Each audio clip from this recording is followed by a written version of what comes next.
사계절이 뚜렷한 우리나라에 여름과 함께 찾아오는 이것, 장마. 연평균 강수량의 40% 이상이 약 한 달이라는 짧은 기간 동안 집중적으로 내리는 현상입니다. 그런데 이 장마가 우리나라에서 사라지고 있다는데요? 장마라는 단어는 한자어와 순우리말의 합성어로 오랜 기간 내리는 비를 의미합니다. 하지만 최근 몇 년 사이에는 여름이 되면 고온다습한 폭염과 기록적 폭우가 반복되면서 마치 동남아시아와 같은 열대기후가 나타나고 있는데요. 이 때문에 장마 대신 여름철인 6월에서 8월까지를 우기로 불러야 한다는 목소리가 높아지고 있습니다. 전 세계적인 기후변화에 따라 달라지는 한반도의 여름. 이름은 바뀔지언정 긴 기간 비가 내리는 것은 변하지 않기 때문에 집중호우로 인한 피해는 언제나 대비가 필요합니다.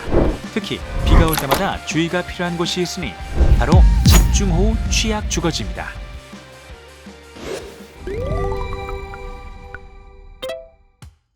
집중호우 취약 주거지 중 하나인 반지하는 유독 수도권 일대에 몰려있는 것이 특징인데요. 여기에는 이유가 있습니다. 사실 반지하는 원래 주거 용도가 아니었습니다. 때는 1960년대 대한민국. 우리나라는 한국전쟁으로 크나큰 후유증을 앓고 있었는데요. 휴전선의 존재는 언제 또 전쟁이 일어날지 모른다는 불안감을 주기에 충분했습니다. 그와 동시에 부서진 일상을 되돌리는 것도 시급한 문제였죠.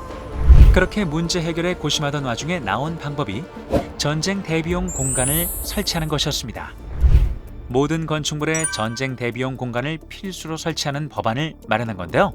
시간이 지나자 자연스럽게 전쟁에 대한 불안감은 서서히 사라져가고 산업 발전과 도시화가 빠른 속도로 커지면서 수도권에 집중된 인구를 수용할 주거 공간이 부족해진 겁니다. 이때 눈에 들어온 공간이 바로 전쟁을 대비해 만들었던 지하 공간이었습니다. 당시 지하층 거주가 불법임에도 불구하고 늘어나는 인구를 수용하기 위한 어쩔 수 없는 선택이자 현실적인 방법이었던 거죠. 거기에 1975년 건축법 개정으로 지하에 대피 소형 거실 설치가 가능해지자 지하를 주거 공간으로 개조하면서 수요는 더욱 늘어나게 됩니다. 이 와중에도 수도권 인구는 꾸준히 증가하다 보니 정부에서는 지하층에 대한 규제를 완화하게 되죠. 이렇게 수도권의 반지하 주거 공간이 대거 형성되면서 현재 국내 반지하 세대수는 약 32만 7천여 세대에 달하고 있습니다. 이렇게나 많은 국민이 지하 공간에 거주하고 있지만 주거 용도가 아닌 공간인 만큼 침수 피해에 취약한 것이 사실인데요. 여기에 쪽방과 고시원을 더해 주거 취약 지역에 대한 대비가 꼭 필요합니다.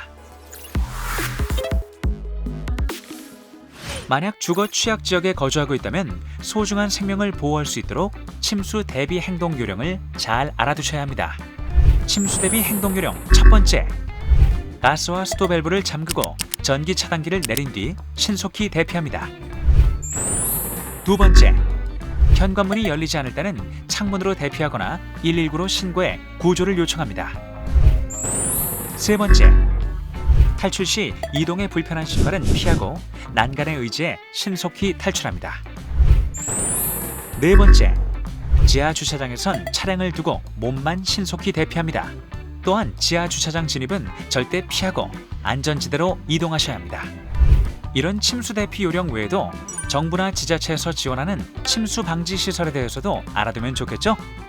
지원 항목 첫 번째, 출입구와 창문으로 단시간에 물이 차는 것을 막아주는 차수판 설치.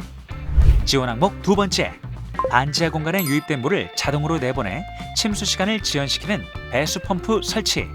지원 항목 세 번째, 배수구 역류를 방지하는 역류 방지 배수구 트랩 설치. 이 밖에도 대피 골든타임과 대피로를 확보할 수 있도록 침수 발생 시 자동으로 경보를 울리는 수위 감지 센서도 지원하고 있고요. 일상에서는 방법용이지만 침수 시 비상 대피로로 사용할 수 있는 개폐 기능 방충망을 지원해주고 있다는 점 참고해주세요. 국토교통부에서는 지난 2022년 4,440호에 이르는 지하세대 전체에 대한 현장 조사를 완료하고 차수판, 배수펌프 등 침수 방지 시설 5종을 설치하는 시범 사업을 진행하고 있습니다. 그리고 거주민이 집중호우에 안전하게 대비할 수 있도록 상습 침수 우려 지역부터 순차적으로 반지하 매입 임대 침수 방지 시설을 설치하도록 보강할 계획입니다. 하지만 침수 방지 시설은 근본적인 문제를 해결하기엔 부족함이 있을 수밖에 없는데요. 그래서 쪽방, 고시원, 지하층 등 현재 비정상 거처를 떠나고자 하는 분들을 위해 국토부에서는 무이자 대출을 최대 5천만 원까지 지원하고 있습니다. 이와 동시에 서울시에서도 반지하 거주 가구가 지상층으로 이동하는 경우 월세를 최고 2년 동안 지원할 계획입니다. 무엇보다 이주 지원 사업의 핵심은 바로 중복 지원. 국토교통부와 서울시에서 반지하 가구의 이주를 지원하고자 힘을 모았습니다. 국토교통부에서 지원하는 전세자금 대출 지원과 서울시의 월세 지원을 동시에 받을 수 있도록 제도를 개선했는데요. 중복 수혜가 가능해지면서 대상자는 최대 1억 원 수준의 지원을 받을 수 있을 것으로 기대됩니다. 전세자금 대출을 희망하는 경우 필수 서류를 준비하신 후 시중 5개 은행 중 한 곳에서 접수할 수 있으며 주택도시보증공사 및 은행의 심사를 거쳐 대출을 지원받을 수 있습니다. 또한 월세 지원은 가까운 행정복지센터를 통해 지원받을 수 있다는 점 꼭 기억해 주세요. 주거 취약 주민들이 보다 나은 주택으로 이주할 수 있도록 지원의 폭을 넓히기 위해 앞으로도 끊임없이 노력하는 국토교통부가 되겠습니다.